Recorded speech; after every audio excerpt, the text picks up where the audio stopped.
മക്കളെ ഒരു ഇമ്പോർട്ടൻ്റ് ആയിട്ടുള്ള ഒരു അപ്ഡേറ്റ് പറഞ്ഞു തരാൻ വേണ്ടിയിട്ടാണ് ഈ ഒരു വീഡിയോ ആയിട്ട് മിസ് വന്നിട്ടുള്ളത്. അപ്പോൾ ഓൾറെഡി നിങ്ങൾക്ക് ഇവിടെ കാണാനായിട്ട് സാധിക്കും, തദ്ദേശ തെരഞ്ഞെടുപ്പ് പ്രഖ്യാപിച്ചു. അതായത് നമ്മുടെ പഞ്ചായത്ത് ഇലക്ഷൻ വരാനായിട്ട് പോവുകയാണ്. അപ്പോൾ ഇത്തവണ ഒരു പ്രത്യേകത ഉള്ളത് എന്താണെന്ന് വെച്ച് കഴിഞ്ഞാൽ 2 ഘട്ടമായിട്ടാണ് ഇത്തവണ തെരഞ്ഞെടുപ്പ് നടക്കുന്നത്.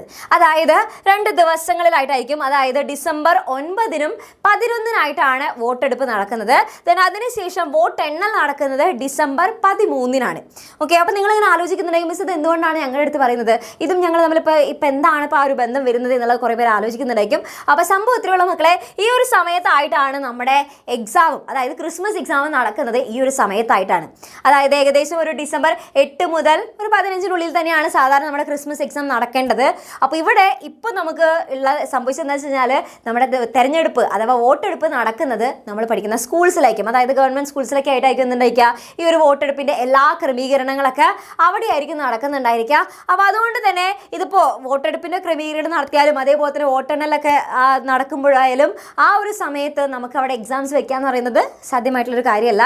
അപ്പോൾ അതുകൊണ്ട് തന്നെ ഈ നമ്മുടെ ഇനി വരാൻ പോകുന്ന നമ്മുടെ ക്രിസ്മസ് എക്സാമിൻ്റെ ഡേറ്റിലായാലും ചില വ്യത്യാസങ്ങൾ സംഭവിക്കും. അതായത് ചിലപ്പോൾ നമുക്ക് ഒരു ദിവസം തന്നെ 2 എക്സാംസ് ഉള്ള രീതിക്ക് അങ്ങനെ നടക്കാനുള്ള സാധ്യതയുണ്ട്.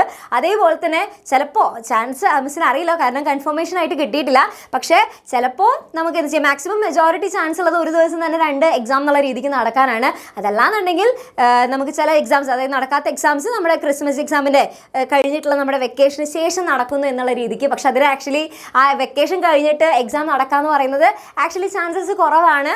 അപ്പോൾ നമുക്ക് നോക്കാം എന്താണ് ഇനി വരാനായിട്ട് പോകുന്നത് എന്നുള്ളത്. അപ്പോൾ കൺഫേം ആയിട്ട് അവിടെ ഒരു തീരുമാനമായിട്ട് ഇതുവരെ അറിഞ്ഞിട്ടില്ല. അറിഞ്ഞു കഴിഞ്ഞാൽ കറക്റ്റ് അപ്ഡേറ്റ്സ് കിട്ടിക്കഴിഞ്ഞാൽ ഉടനെ തന്നെ നിങ്ങൾ അറിയിക്കുന്നതായിരിക്കും. അപ്പോൾ ജസ്റ്റ് ഇതൊന്ന് മനസ്സിലാക്കി വെക്കുക. അപ്പോൾ നമ്മുടെ ക്രിസ്മസ് എക്സാമിൽ അത്രയും നമുക്ക് ചില മാറ്റങ്ങൾ എന്തായാലും പ്രതീക്ഷിക്കാം. അപ്പോൾ ആ ഒരു ഡേറ്റിലായാലും ഓരോ ദിവസം നടക്കുന്ന എക്സാമിൻ്റെ കാര്യത്തിലായാലും മാറ്റങ്ങൾ എന്തായാലും ഉണ്ടാവാനുള്ള സാധ്യതയുണ്ട്. ഓക്കെ, അപ്പോൾ എല്ലാവരും നമുക്കിത് നോക്കി നോക്കാം. അപ്ഡേറ്റ്സ് വരുന്നതിനനുസരിച്ച് നിങ്ങളെ വേഗം തന്നെ അറിയിക്കുന്നതായിരിക്കും.